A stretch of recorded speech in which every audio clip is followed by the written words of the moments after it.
Bien, vamos a ver las patologías respiratorias. Membrana hialina es una patología muy frecuente en la etapa neonatal, es muy frecuente en los prematuros.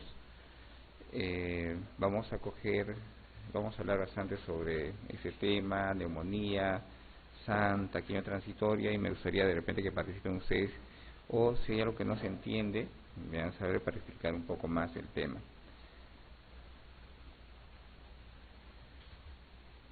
Bien, me gustaría que lean esto, y así se sienten los prematuros o los recién nacidos, más aún los prematuros, inmediatamente nacen. Entonces, eso es lo que pasa, es parte del estrés. Y bueno, nuestra tarea es tratar de alguna manera de aliviar o mejorar un poco la adaptación del recién nacido y en este caso el prematuro. Algo muy importante que ustedes deben conocer son las etapas del desarrollo pulmonar. El desarrollo pulmonar más o menos se da a nivel de la tercera semana, así como el desarrollo de otros órganos. Siempre recordar que la organogénesis termina o concluye más o menos en la octava semana.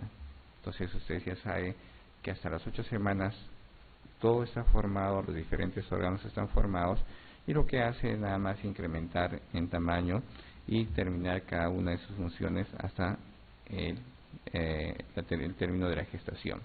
Entonces la etapa de embrionaria es más o menos entre la tercera y séptima semana, es donde se forma la yema, la yema anterior, donde se va a desarrollar la parte anterior, que es el sistema respiratorio, y la parte posterior, que es el sistema digestivo.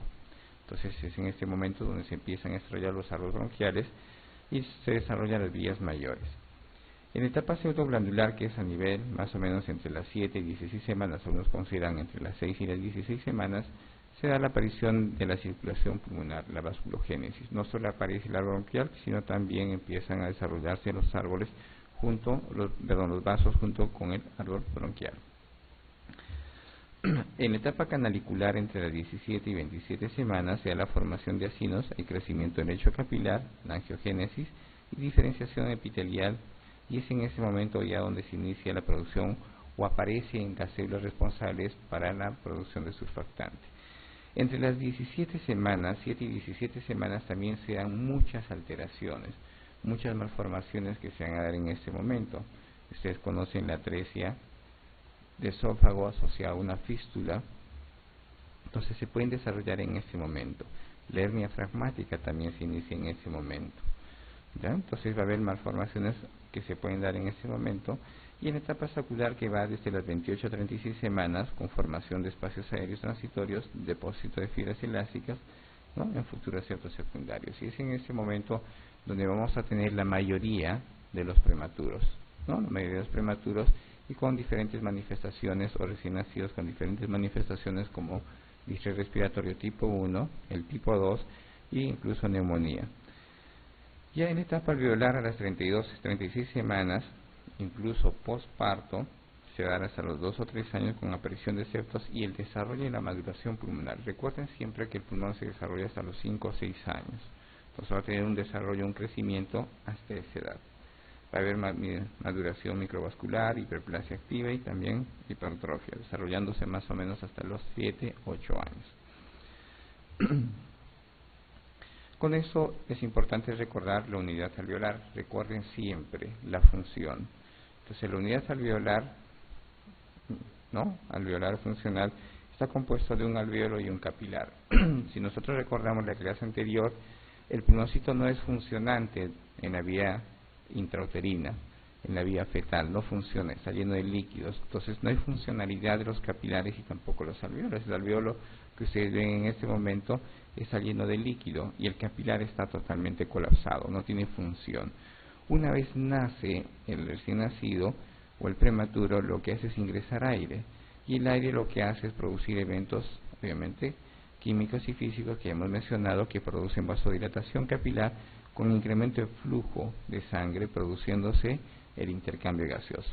Y para eso obviamente necesitamos de células muy importantes, como son los neumocitos tipo 2 y los neumocitos tipo 1.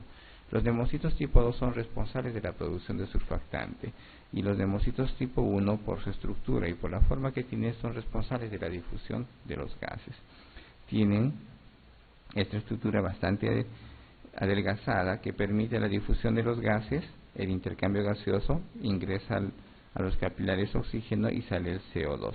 Y recuerden, el espacio entre el alveolo y el capilar debe ser bastante estrecho, y esto facilita más la difusión. Entonces, que tenemos el capilar, los neumocitos tipo 1 y los neumocitos tipo 2. Bien, cuando hablamos de distrés respiratorio, hablamos de muchas o varias patologías, ¿no? Vamos a hablar de neumonía, hablamos de taquiña transitoria, de distrés respiratorio, de SAN, de complicaciones como hipertensión pulmonar, fuga de aire. Entonces, y esas patologías, tienen manifestación, ¿no?, estrictamente respiratoria, y la manifestación va a ser taquipnea, que es lo que ustedes conocen, aleteo nasal, tiraje subcostal, retracción sifoidea y disociación toracoabdominal. ¿Qué es lo que hemos mencionado? Esto es manifestación propia de un problema respiratorio y lo podemos manejar o podemos clasificar, incluso ver el pronóstico con el test de Silverman. Entonces, todas las patologías respiratorias van a manifestar lo que estamos mencionando. Entonces, el test de Silverman, que hemos mencionado, es un test de más o menos mediados del siglo pasado, entonces que fue acuñado precisamente para prematuros grandes, prematuros mayores de 1500 y recién nacidos a términos. Podemos manejar de repente en prematuros entre 1000 y 1500, pero es bastante difícil, incluso puede llevar a confusión la evaluación de prematuros extremos, ¿verdad? Recuerden que la mecánica ventilatoria del prematuro extremo es totalmente distinta al de un bebé a término. La caja torácica, la musculatura, no le permite muchas veces tener la manifestación clínica, ¿no?, de un recién nacido a término. Entonces, ¿qué es lo que manifiesta cuando hay distrés? Se produce un efecto de compensación. La compensación en el recién nacido va a ser el aleteo nasal. El aleteo nasal se produce para incrementar o dilatar las narinas y disminuir la resistencia del flujo de aire. La resistencia se va a dar a diferentes niveles. Cuando ingresa aire por la naricita y llega hasta el alveolo, pasa por diferentes zonas, ¿no?, que se van a incrementar la resistencia en diferentes sitios dependiendo del diámetro del tubo. Entonces, cuanto más abierto, menor resistencia y mejor flujo.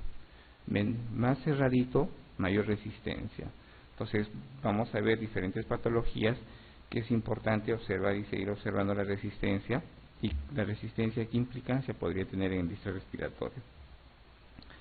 El quejido, como hemos mencionado, es una forma de compensar y evitar de alguna manera el colapso de los alveolos.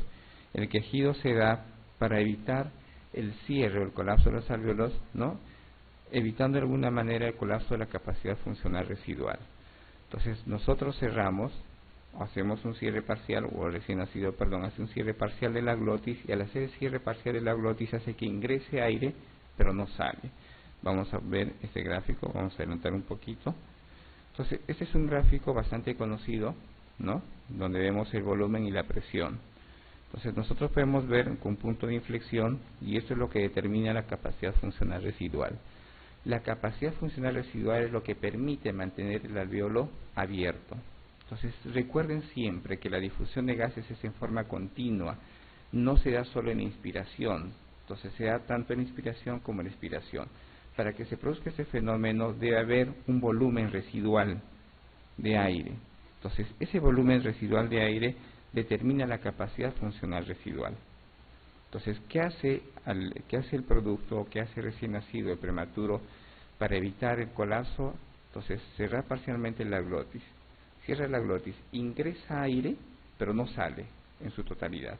Y al no salir aire en su totalidad, retiene aire. Y eso incrementa o mantiene la capacidad funcional residual. Entonces, este es el mecanismo de defensa que tiene el recién nacido, tanto a término como prematuro, para mantener de alguna manera o evitar abiertos los alveolitos, evitar el colapso. El tiraje intercostal, como ustedes ya saben, es el uso de los músculos accesorios para tratar de compensar el volumen corriente que necesita en forma continua y constante para la difusión de gases. La retracción sifoidea, que es otro mecanismo compensatorio para incrementar o abrir de alguna manera o mejorar la compliance, ¿no?, pulmonar. La elevación del tórax que estamos mencionando con la disociación toracoabdominal. Entonces, Silverman es un test que nos ayuda bastante a determinar la dificultad respiratoria y la severidad de esta, y también el pronóstico. Entonces, le damos puntuación al producto o al recién nacido. Cuanto mayor es el puntaje, mayor el distrés respiratorio y peor el pronóstico. Downes es otro test que nosotros podemos utilizar, que también es importante que recuerden. En Downes vamos a evaluar la frecuencia respiratoria, pasaje muy vesicular, quejido, color y tiraje. Recuerden que el color no es un test, o un signo que ya no evaluamos al inicio o durante la etapa de reanimación. Después del 2010 se quitó el quejido como punto importante de evaluación para la reanimación neonatal. Entonces, ¿qué utilizamos? La saturación. Entonces, para eso Downes ha modificado, y quizás este es un score que nos ayuda bastante a determinar el distrés respiratorio y la severidad y el pronóstico en los prematuros extremos. Entonces, vamos a evaluar frecuencia respiratoria, dándole puntaje de la misma forma. Cuanto más puntaje tenga, peor el pronóstico y mayor la severidad del distrés respiratorio. Vean, vamos a ver pasaje del murmullo vesicular, el quejido y la necesidad de oxígeno. Entonces, recuerdan ustedes que la concentración de oxígeno del aire es de 21%. Entonces, nosotros incrementamos la concentración. Le vamos a dar un punto cero cuando el producto recién nacido, sea término prematuro, no tiene necesidad de oxígeno suplementario. Está con el oxígeno ambiente. Si la necesidad de oxígeno es menor al 50%, le dan ustedes una puntuación de 1, y si la necesidad de oxígeno es mayor al 50%, le dan una puntuación de 2. ¿Ya? Entonces, para esto obviamente van a necesitar un mezclador. Como comentamos, ya todas las unidades neonatales de atención inmediata, tanto atención inmediata como sala de operaciones y los centros de reanimación, deben tener un mezclador de oxígeno. El oxígeno es malo, recuerden. Entonces, mucho oxígeno hace daño. Entonces, ¿qué hace el oxígeno? Produce o incrementa el riesgo de retinopatía en los prematuros, y puede también tener otras complicaciones a nivel sistémico. Entonces, la puntuación va a ser de 2 cuando la concentración es mayor al 50% y de 1 cuando es menor al 50%. Y otra cosa que también valoramos en Downes modificado es la prematurez. Si el recién nacido es más de 34 semanas, disminuye el riesgo de distrés respiratorio como factor. Entonces, le damos una puntuación de 0. Entre 30 y 34 semanas, puntuación de 1, y en menor de 30 semanas, puntuación de 2. Entonces, es más objetiva la evaluación con Downes para el distrés respiratorio en los prematuros extremos, ¿no? De la misma forma, sumamos las puntuaciones, bueno, se ve acá, ¿no? Sumamos las puntuaciones y también evaluamos la severidad. Entonces, ¿qué patología se puede manifestar con distrés respiratorio? ¿No? Taquimia transitoria, membrana hialina, SAM, síndrome de fuga de aire, persistencia de circulación fetal, infecciones como neumonía, sepsis, ¿no? Enfermedades crónicas recién nacido como displasia broncopulmonar y malformaciones como malasias. Entonces, hablemos un poco de membrana hialina. Membrana hialina es una patología propia del prematuro. Así, cuando hablamos de hemorragia intraventricular, que es propio del prematuro, membrana hialina también es una patología propia del prematuro. Entonces, membrana hialina es el producto que tiene inmadurez con déficit bioquímico. Entonces, ¿qué es lo que falta en el prematuro? Es el surfactante. Entonces, ese déficit bioquímico hace que se colapsen los alveolitos. Entonces, además, obviamente va a haber una inmadurez anatómica y también funcional. Entonces, anatómicamente, el pulmón inmaduro es incapaz de mantener la oxigenación y la ventilación por sacos alveolares con desarrollo insuficiente. Recuerden siempre, hagan una analogía, que el pulmón es como un globo. Si ustedes soplan un globo, ejercen una presión para determinar, o para un determinado volumen, o para tener un volumen determinado. Ustedes soplan el globo y el globito se infla con una presión y terminan con un volumen determinado. Así es el pulmoncito. Entonces, si ustedes tienen un pulmón que empieza a colapsarse por déficit surfactante, empieza a cerrarse los alveolitos, incrementándose la tensión superficial, entonces, ¿qué vamos a tener? Un pulmón más duro, un globito más duro. Y si ustedes soplan ese globito que es duro, van a tener que ejercer más presión para el mismo volumen. ¿Sí? Entonces, de eso se trata. Entonces, ustedes empiezan a tener disminución de los campos alveolares en el pulmoncito del prematuro. Se colapsan, empiezan a colapsarse y ejercen más presión para un determinado volumen para la difusión de gases. Y eso se llama compliance. la compliance o la distensibilidad se ve alterada en el prematuro. Entonces ejercen más presión para un volumen determinado. Entonces, ¿qué van a tener? Un pulmón inmaduro incapaz de mantener la oxigenación, no ingresa aire o no sale CO2, ¿no?, como intercambio, causando obviamente áreas insuficientes para el intercambio gaseoso, y el lecho capilar es deficiente y el mesénquima intersticial es más extenso. Recuerden ustedes la diapositiva donde veíamos la unidad alveolo capilar. El alveolo siempre está pegadito al capilar. Si ustedes tienen un alveolo que se colapsa, el espacio entre el alveolo y el capilar se incrementa, y eso obviamente también modifica, aparte de tener un alveolo colapsado, modifica o altera la difusión de gases. Obviamente esto condiciona mayor distancia entre los alveolos y el endotelio capilar. Vamos a ver, quiero mostrarles este gráfico. Creo que está acá, perdón, creo que no tenemos.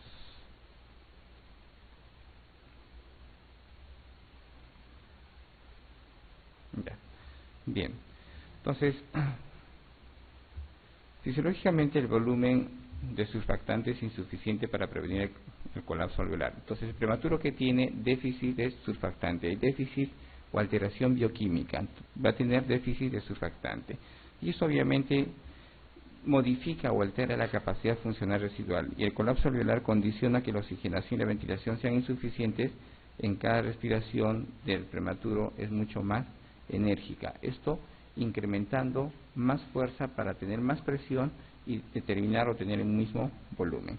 Entonces llegamos a este gráfico, que es lo que había mencionado, que es el gráfico volumen pulmón, volumen presión, perdón, y donde determina la capacidad funcional residual y lo que nosotros ejercemos en cada respiración. Recuerden que la respiración que nosotros tenemos es porque hay una presión negativa a nivel intrapulmonar y hay una presión mayor a nivel atmosférica. Entonces el flujo de aire va de mayor presión a menor presión. Entonces se crea presión negativa a nivel pleural, baja la presión y el flujo de aire ingresa de la atmósfera hacia el pulmoncito.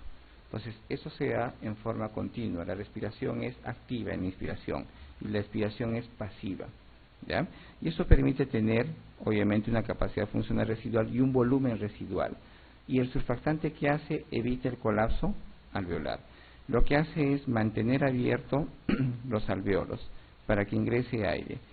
Cuando se produce membrana hialina, lo que hace el déficit de surfactante es producir colapso. Se empieza a cerrar los alveolitos.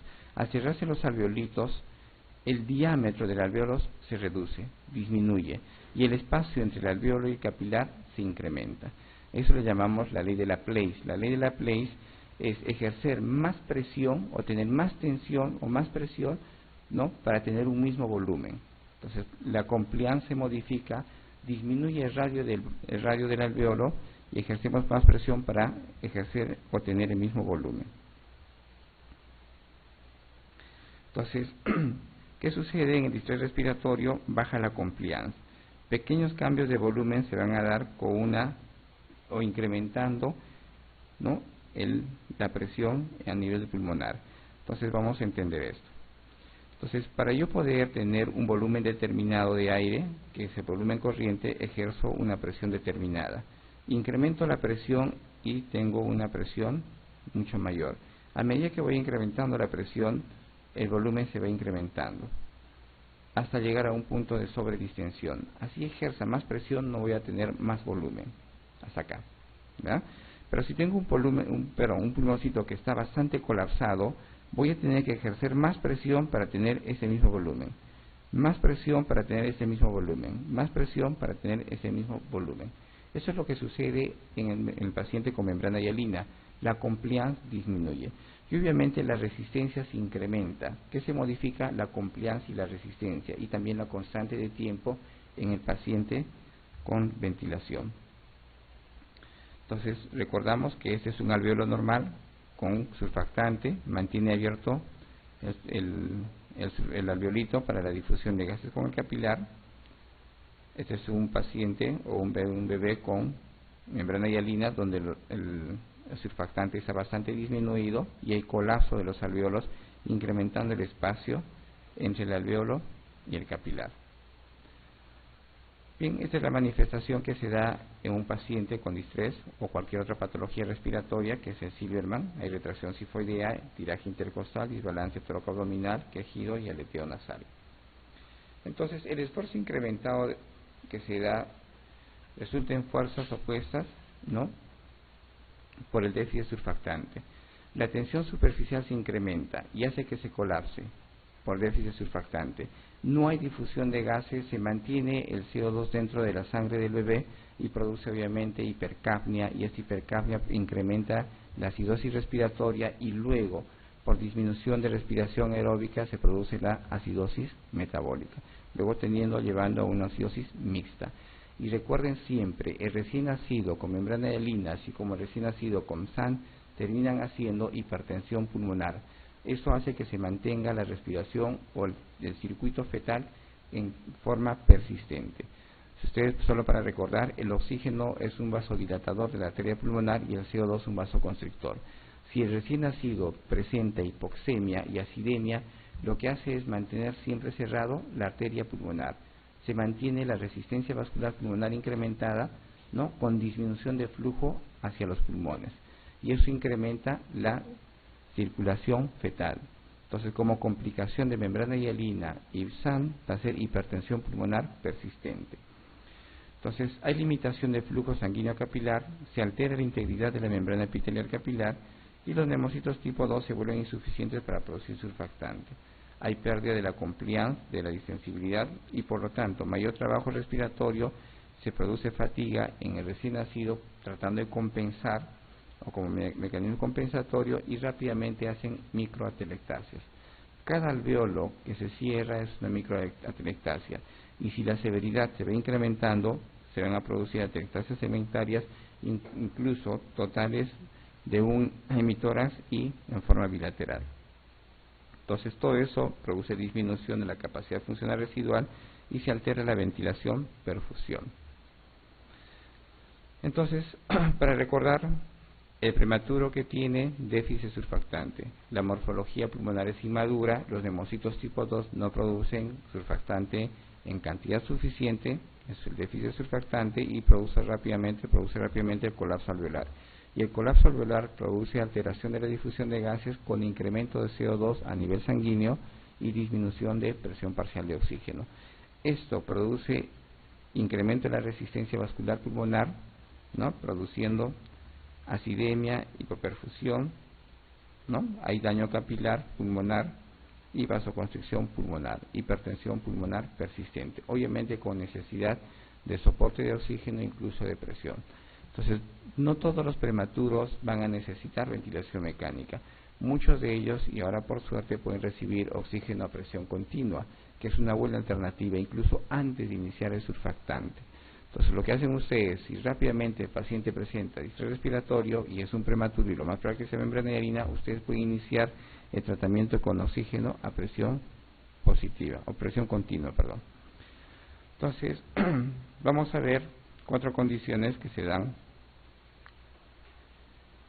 en el paciente con membrana hialina. Hay colapso alveolar, hacen que ese alveolito se colapse, disminuya de tamaño, disminuye el radio del alveolo, formación de membrana hialina, el edema se ve a nivel intersticial separando o abriendo el espacio entre los alveolos y el capilar y se produce obviamente vasoconstricción, por lo que hemos mencionado, por el incremento de la presión parcial de CO2 y la disminución de la presión parcial de oxígeno. Entonces, ¿quiénes presentan membrana hialina? Los prematuros. Menores de 34 semanas incrementa el riesgo de membrana hialina. Bebés que anatómicamente y fisiológicamente son inmaduros, ¿no? Y algunos bebés que de repente podrían estar entre las 34 y 35 semanas y que rápidamente pueden hacer consumo de surfactante por cualquier proceso inflamatorio, ya sea infecciones. Los cuerpos donde se almacenan, que son los cuerpos lamelulares, son insuficientes o se ven alterados en los prematuros. Entonces, membrana hialina en recién nacidos menores de 34 semanas. Entonces, ¿cuál es el tratamiento para el paciente con membrana hialina? El surfactante. Recuerden ustedes siempre, La fisiopatología del paciente con membrana hialina es el déficit bioquímico, déficit de surfactante. ¿Qué hacemos para tratar de revertir? ¿No? Administrar surfactante exógeno. Solo para recordar, el surfactante es una combinación de lípidos y proteínas, además de carbohidratos, es más fosfolípidos, ¿no?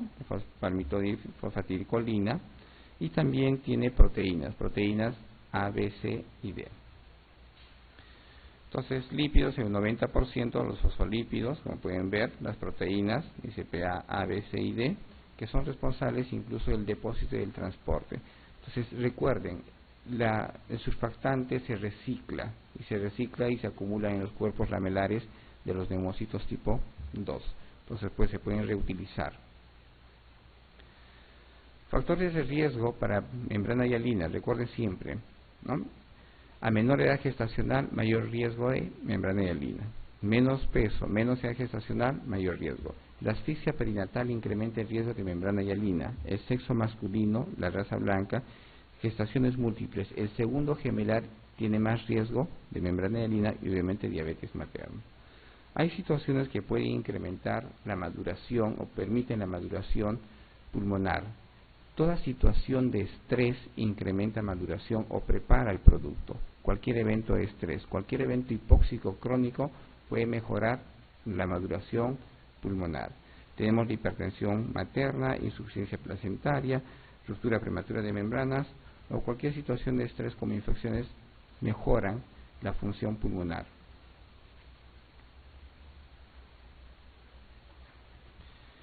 Es por eso que una de las cosas que nosotros hacemos, o que ya los obstetras nos ayudan un montón, es manejar los corticoides antinatales. Los corticoides antinatales se están utilizando ya más o menos desde la década de los 70, 80, y se ha visto que ha mejorado bastante el pronóstico y ha disminuido bastante la incidencia e incluso la severidad de los pacientes con membrana hialina con el uso de corticoide antinatal. El corticoide antinatal lo podemos usar como betametasona o dexametasona. ¿Qué hace el corticoide antinatal entre las 24 y 28 semanas? Cuanto más chiquito es el prematuro, disminuye la severidad. Y si nosotros tenemos productos por encima de 30 semanas, 29, 30, 34 semanas, lo que hacemos es disminuir la incidencia. Con esto recuerden siempre que no todo prematuro hace membrana hialina.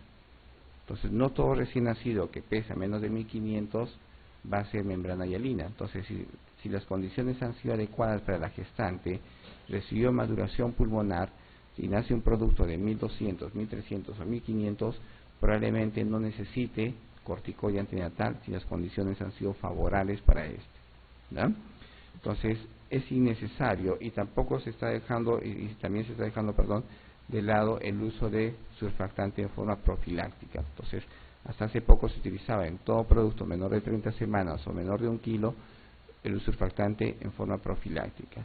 Y se ha visto que en muchos casos es innecesario, porque no todos hacen membrana hialina.